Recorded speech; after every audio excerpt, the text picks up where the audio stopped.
Hello everyone, and welcome to Channel Good Stories. You're lying there, trying to lull yourself into sleep, but your thoughts just keep spinning in your head. You've just come through a long day of hard work, the weight of life's pressures, and perhaps even struggles with no clear way out. If you're sleepless tonight, or simply searching for a quiet moment for your soul, then let this story carry you away. This is the tale of old Arch, an old wanderer people once called the Seller of the Sky. Among the sealed-off cities, he carried on his back a ragged bedroll, a wooden staff, and a blackened can stained with smoke. People mocked him, thought him mad, but children gathered around, wide-eyed, listening to his stories of real wind, real rain, and a blue sky they had never seen. Tonight, I will tell you the final journey of old Arch, a story of faith, of dreams, and of a fragment of blue sky that perhaps you, too, have been searching for in your own life.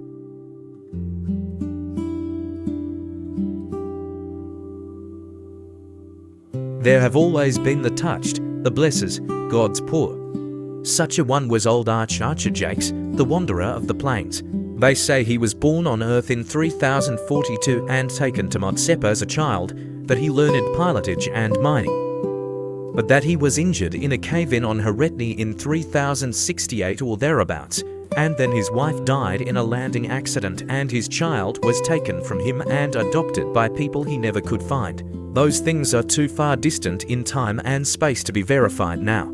But it is a fact that by 4000, when my grandfather Hockington Hammer was growing up in New Oshkosh, old Arch was a familiar figure in all the domed cities of the plains.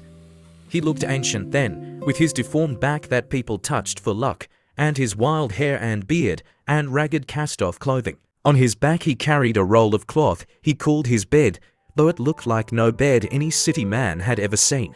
In his right hand he carried a staff of wood, unless someone bought it from him and gave him a plastic rod in its place. And in his left he carried what he called a billy can, which was a food container with a loop of wire across the top for a handle, and the bottom blackened by what he said was fire. It would have been like no fire any city man had ever seen. Even the water in the can would be poison to a city man. When he came in the airlocks, the guards would make him throw it away. Why the lock? He'd demand, coming into a city. Why the lock, and why the plastic bubble over all, and why the guards? There's no pollution. Am I not alive? The guards would touch his hump and make circular motions at the sides of their heads and raise their eyebrows as if to say, yes, you're alive, but are you not crazy? Still they would admit him, the only non-resident to walk between the domed cities of the plains and enter all of them. The only man to pass unharmed through the camps of the outsiders, who lived in the open on the plains at the heart of the North American continent of Earth. And old Arch would go to the residence buildings and he'd knock on someone's door, any door, chosen at random, and he'd say, have you seen the sky and do you know it's blue? Have you felt the soft kiss of the breezes? I can show you where to breathe fresh air. Maybe the people would say, phew, does it smell like you, this fresh air? And slam the door in his face. Or maybe they'd say, come on around to the back, old man, and we'll find you something to eat. Then old Arch would shoulder his bed and pick up his billy can and his staff and walk down the stairs and go around to the back and walk up the stairs to the rear door. It might be an hour before he appeared there, it might be two. When he did, the people would ask, why didn't you say something? You should have known they wouldn't let you in the elevator, and 20 flights down and 20 flights up again is too much for a man of your years. Then, the next time he came they would do the same thing again. In the kitchen he would refuse all the pills and potions and shots and insist on bulky foods. These he would eat neatly, holding aside the long white hair around his mouth and brushing the crumbs from it often. What he couldn't eat right away would go into his blackened billy can. The children would come before he finished those of the household, and neighbor kids too. First they'd stand shyly and watch him from a doorway. Then they'd press closer. By the time he got through, they'd be fighting to sit on his lap. The winner would climb up and sit there proudly. One of the losers, trying to prove he hadn't lost much, might wrinkle up his nose and say, what's that awful stink, old man? And Arch would answer mildly, it's only wood smoke, son. Then the children would ask, what's wood, please? And what's smoke? And he would tell them. He would tell of the wind and the rain and the snow. of the Kotolo herds that roamed to the west and the cities that lay to the east and the stars and the moon that they never had seen. He would claim to have been in the endless forests and on the treeless plains and to have tasted the salt ocean and drunk of the freshwater lakes and rivers. The children would have heard, in their lessons and from their elders, enough to know what he was talking about. Sometimes they would tire of it and ask him to tell of the distant planets and their far-off suns. But this he would not do. You already hear too much about them, he'd say. I want you to know Earth, your own country. The one planet on which these plastic-covered cities are unnecessary, where you can actually go out and roll on the grass. Then the children might ask, what's grass? But their fathers would pointedly say, what about the radioactivity, old man? I'm alive, he'd reply, there's no radioactivity out there. But they'd say, how can we be sure? There are individual differences of susceptibility. Probably you are unhurt by dosages that would kill any normal person. And the mothers would say, eat some more, old man. Eat and go. Bring our babies dreams, if you like, but don't try to tempt them outside, even if it isn't radioactive there. You've admitted it gets hot and it gets cold, and the wind blows fiercely hard. Our babies were born under shelter, and under shelter they must stay, like us and our parents before us. So old Arch would brush off his whiskers one last time and maybe put on an old shirt the father dug up for him and then go out the back way. In spite of what might have been said, he would have to walk the 20 flights down to the ground because he wouldn't be invited to walk through the apartment to the front hall where the elevator was. Sometimes people were hostile when he spoke to their children, and they would have him arrested. He was then bathed and barbered in the jail and was given all new clothes. But they'd always burn his bed, and he'd have trouble getting a new one. And sometimes a jailer might covet the pocket knife he carried, or take away his billy can. On the whole, I think he preferred not to go to jail except perhaps in winter, when it was cold outside the city. There were always those ready to talk of asylums, and the need to put him away for his own good. But nobody was sure where his legal residence was, so he wasn't really eligible for public hospitalization. He kept to his rounds. My grandfather remembers standing in his mother's kitchen listening to old Arch. It was like meeting one of Joseph's brethren and being told exactly what the coat looked like. Something exciting out of a dream from the remote past, when all the worlds had on them those bright moist diamonds Arch described as morning dew. My grandfather wanted to see the morning dew, though he knew better than to say so. Old Arch understood. He tried to make the thing possible, but an opportunity to see the morning dew was something he just couldn't give to my grandfather or anybody else, so he decided to sell it. He persuaded a charitable lithographer to make him a batch of stock certificates. They looked very authentic. Each said plainly it was good for one share of blue sky. Though the fat half-draped woman portrayed in 3 colors stood outside a domed city pointing not at the sky but at a distant river with forested hills behind it. Arch sold his certificates for a stiff price, $10 apiece. He could do it because by this time his wanderings followed a fairly definite route. The people who hated or feared or despised him were pretty well eliminated from it, and most of his calls were at apartments where he was known and expected and even respected a little. My grandfather's was one of these, or rather, my great-grandfather's.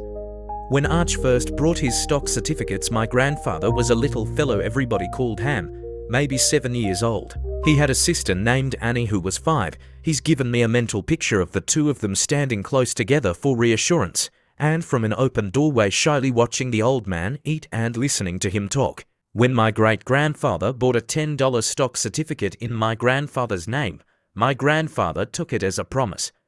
And his little sister Annie was so jealous that the next time old Arch came around, my great-grandfather had to buy a share for her. As they grew to be 9, 10, 11, 12, every winter when old Arch would come around, my grandfather and his sister Annie would ask, "When are you going to take us to see the sky, Arch?" And he would say, "When you're older, when your folks say you can go, and when it's summer and not too cold for these old bones." But when my grandfather was 14, he followed old Arch out and down the stairs after the old man had paid his annual call, and he stopped him on a landing to ask, "Arch, have you ever taken anyone outside?" "No," Arch said, sighing. "People won't go." "I'll go," said my grandfather, "and so will my sister Annie." Arch looked at him and put a hand on him and said, "I don't want to come between any boy and his parents." "Well," said my grandfather, "you sold them a share of sky for each of us. Do you really want us to have that? Or do you just want to talk about it?" "Of course I want you to, but I can't take you outside, boy." My grandfather was disgusted. "There isn't any sky," he said softly. "It's all talk." "The certificates were just for begging." "No," said Arch, "it's not all talk, and I'm not a beggar, I'm a guide. But it's hard to see the sky right now because it's winter, and there are clouds all over. Let's see the clouds then," my grandfather said stubbornly. "I've never seen a cloud." The old man sat down on the stairs to consider the matter. "I can't do this thing to your parents," he said at last. "But you can do it to me and my sister," my grandfather charged wildly. "You can come to the house year after year after year and tell us about the sky and the wind and the moon and the dew and the grass and the sun. You can even take money for our share of them. But when it comes time to produce, when we're old enough to go where these things are supposed to be, you think of excuses. I don't believe there are any such things," he shouted. "I think you're a liar. I think you ought to be arrested for gypping my dad on the stock deal. And I'm going to turn you in." "Don't do that, boy," Arch said mildly. "Then take us outside today. It's winter, my boy." "We'd freeze." "You've said it's pretty in winter. You took the money for the certificate. I suppose you'll grow away from your parents soon anyhow. I suppose you have to. Get your warmest clothes and meet me at emergency exit 4. My grandfather talked it over with his sister Annie, and of course they didn't have any warm clothes, but they'd heard so often from old Arch about the cold that they put on 2 sets of tights apiece and 2 pairs of socks, and then they hunted for the emergency exit. They'd never been there before. They didn't know anyone who had. The signs pointing to it were all worn and defaced, and it was a long way to go. After a while, Annie began to hang back. "How do we know the exit will work?" she asked. "And how will we get back in if we ever do get out?" "You don't have to come," my grandfather said. "But you'll have to find your own way home from here." "I'll bet I could," she said. "But I'm not going to. I don't think old Arch will even be at the exit." But he was. He looked at them carefully to see how they were dressed. "You mean trouble for me, girl," he told Annie. "They'll think I took you along to make love to." She had just reached that betwixt and between stage where she was beginning to look like a woman, but didn't yet think like one. "Pooh," she said. "I can run faster and hit harder than you can, Arch. You don't worry me a bit." Old Arch sighed and led them through the lock. They stepped out into a raging snowstorm, which soon draped a cloak of invisibility over them. Neither my grandfather nor Annie had ever smelled fresh air before. It threatened to make them drunk. Their nostrils tingled and their eyes misted over and their breath steamed up like bathwater. For the first time in their lives, they shivered. When the city was out of sight in the storm, they stopped for a moment in the ankle-deep snow and just listened. They held their breaths and heard silence for the first time in their lives. Old Arch reached down and picked up some soft snow and threw it at them. They pelted him back, and then, because he was so old, attacked each other instead, shouting and throwing snowballs and running aimlessly. Old Arch soon checked them. "Don't get lost," he said. "We're walking downhill, don't forget that. We're going into a draw where there are some trees." He coughed and drew his rags about him. "The city is uphill," he said. "If you keep walking around it, you'll find a way in." His tone was frightening. Annie clung to my grandfather and made him walk close to the old man. It was clear the old man didn't have enough clothes on. He staggered and leaned hard on my grandfather. They kept moving down the slight grade. They saw no sky and little of anything else. The snow was like a miniature of the city's dome, except that this dome floated over them as they walked. Its edges were only about 50 yards off. "Where are the outsiders?" my grandfather asked. "Aren't there people here?"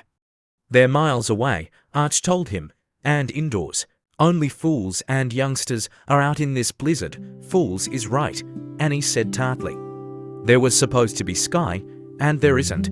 Old Arch staggered again. To my grandfather he said, Could you carry my pack?" My grandfather took it, and they went on, stumbling blindly through knee-deep drifts, getting more and more chilled and less comfortable, till they came to a small clump of trees with a solidly frozen creek running through it. Here old Arch made a lean-to shelter of wind-fallen limbs. Annie and my grandfather helped, as soon as they understood the design. Arch spread part of his bed over the lean-to, breaking the force of the wind, and put the rest inside. Just outside, on a place scraped bare of snow, he built the first wood fire my grandfather and Annie had ever seen. He chipped ice from the creek and put it in his billy can and hung the can by its bail over the fire, and in due course they had a little hot tea. The youngsters felt cold but happy. The old man shivered and coughed. He'd kept moving till the tea was made. He sat still to drink it and couldn't get up. Go to bed, Annie told him. Ham will get on one side of you and I'll get on the other. We'll keep you warm. Old Arch tried to protest, but was almost beyond speech. The youngsters didn't know enough to brush the snow off him or themselves. They helped him roll up in his bedding and crawled under the lean-to after him. There they all lay in a heap, getting colder and damper and more miserable, till finally my grandfather couldn't stand it any more. He got up and looked around. The inverted cup of visibility was smaller. Darkness fell like a die-stuff, turning the white snow to grey, to black. It was a bitter night, the first he'd ever had outdoors. It was the first he'd ever had, the first either had ever spent at the futile task of holding off death. They knew old Arch was dying. As the night wore on he sank into semi-consciousness. They hugged him and rubbed his lean old limbs. Just before morning the snow stopped. The old man roused a little, became gradually aware of his surroundings. Go look at the sun, he murmured. Go see the sunrise. They went out to look. Neither had ever seen a sunrise before. It was mauve first, then red, then gold, then blue. Venus led the way, and the sun followed. The moon, deep in the west, was like a tombstone to the dead night. A bird chirruped. A clod of snow fell from a tree with a soft ruffle of cottony drums. My grandfather held his sister's hand and looked and sniffed at the great earth from which he'd been separated by the fear-inspired plastic over his city, so near. Now, in the clear morning light, he climbed with Annie up the side of the draw and looked out over snow-covered plains stretching to a horizon farther away than the longest distance he'd ever imagined. He went back and took old Arch's head up on his knees and said, "Is it like this every day?" And the old man said, "No, each day is different." And my grandfather said, "Well, I've seen one, anyhow. That's what I've lived for," said old Arch. And he smiled and stopped living. Annie and my grandfather left him there and went back to the city and told the guards and their family. A burial party was sent out, guards in their helmeted spacesuits. People heard about it and followed. Everyone was curious because they'd all seen old Arch and wondered about him. Hundreds of people went out the gate, so many. The guards couldn't stop them. They saw the lean-to and the open fire and the woods and the snow and the frozen creek. They smelled the air and the smoke. They heard a bird. They tossed snowballs. And then they went back and flung rocks through their city's dome. And that was the ending of old Arch, the seller of the sky. He passed away only after finally giving 2 children the chance to witness a true sunrise. That sunlight did not shine only for Ham and Annie, but for everyone who had ever doubted, ever feared, ever forgotten that the earth was still alive out there. If this story has brought you a sense of peace in the middle of a sleepless night, please leave a message below. Every comment, every bit of support from you is the very motivation for me to continue telling more stories like this. Sleep well and don't forget out there, the sky is always blue.